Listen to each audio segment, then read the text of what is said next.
Brett Allen here. Thanks for watching and listening. Today we are talking about it's spooky season. We've had a barrage of Halloween type films, but this one that we're going to talk about today, I find the most interesting and fascinating that I have seen. Hunted. We're chatting with Hannah and Tommy, Hello. who are part of this fantastic project. Thank you both so much for your time today. It's a pleasure to meet both of you. You're welcome. Well, this Thank you. film, as I mentioned, is markedly different than some that I have seen, and it has a fantastic cast, including Hannah, who is with us here today, and Tommy at the helm.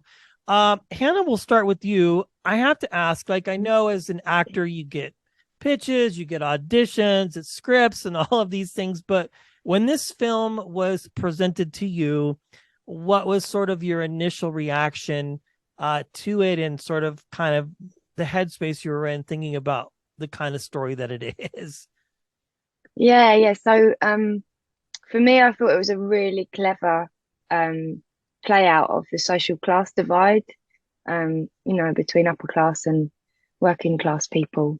And the fact that foxes are switched out in a fox hunt for teenagers, it was just, yeah, it's just something different, but something that I stand for, showing that. Um Yeah, and Vix for me was a female character that, nothing about her narrative was to do with beauty or sex. And that was really important for me to have like a real young woman who is working class and still has a brain, really. Yeah, that's a very good point. Tommy, good work on this, by the way. I'm a fan of yours. I've seen several of the pictures that you've worked on in one way, shape, or form. What interested you in the story and sort of attracted you to it and made you decide, as a director and a storyteller, that you wanted to be a part of this film?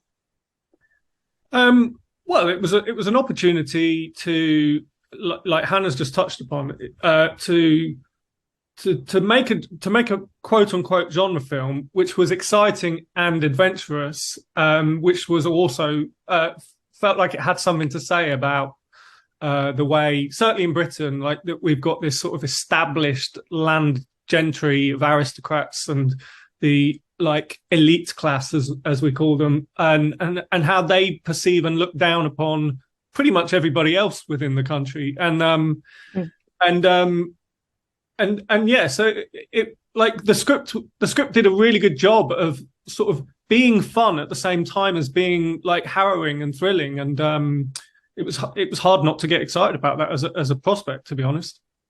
Yeah, I mean, it's a very interesting story. And as Hannah touched on just a moment ago, there really is a lot of subtext here in the film as far as like social classes and things like that, which I think is very interesting. So, Hannah, obviously, what are some of the responses been to the film that you've heard from any audience really who has had an opportunity to watch? American audiences, I think, I find more interesting in this particular type of film because it's sort of something that's slightly different here, but I think a very important message for anybody really to get. You know what I mean?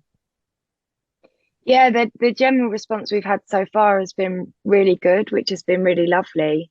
Um, and the point that we've been trying to make with the film has come across, which is really lovely. And the intricacies of where the foxes are placed and the names of the characters, everything, I think the writing was just it's like a big puzzle really, and there's just more to be revealed the more that you sort of unpick. So yeah, we've been really lucky that people have enjoyed it. But I didn't really doubt that because we had so much fun. And if you the general sort of thing that I've felt is if there's passion on set, it comes through. So yeah, and we had a fun time. Yeah, it's just such a great movie. I really have fallen in love with it. I just found it so fascinating. And there's like a small part of my brain that goes, I don't know, maybe in some time frame or some world, something like this could like potentially or possibly exist, maybe on some level. Mm. Tommy, one last question for you as we wrap here. As a director, there are different approaches that one can take. Some are hands-on, some allow the actors to sort of just play, and then there's light-handed direction. On a film like this, or generally speaking, what type of director are you? Are you super hands-on? Are you in the trenches? I think listeners and viewers will find that fascinating, especially on a film like this that is just so many layers, but yet very intense. I would say, as a viewer and consumer, just of the content in general.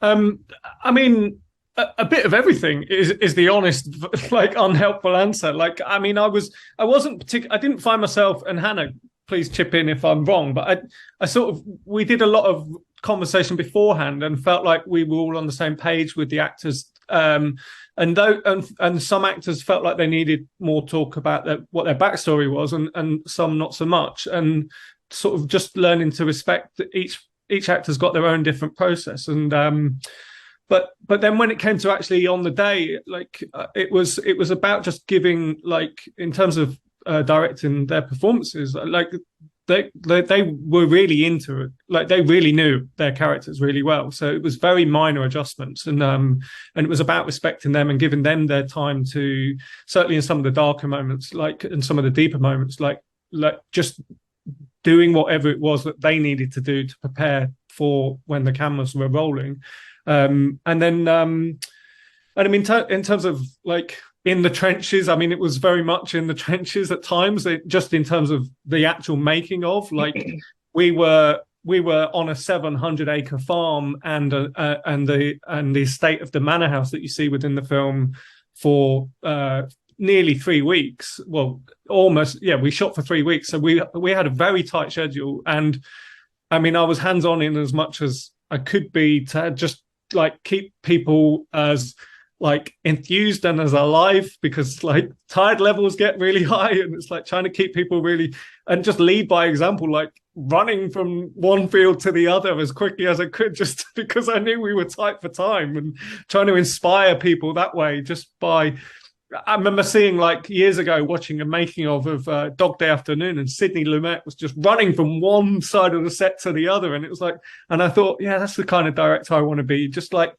if you've got that much energy, I hope that other people just sort of get infected by it. Yeah, well, beautiful work from all of you. And I think this is a fantastic film. I cannot wait for people to watch if they haven't already. Again, being upon spooky season here, just everybody's got an urge for this. This is a fantastic film. Thank you both, Tommy and Hannah, for your time. It's been an honor chatting with you. Thank you. Thank you, Brett.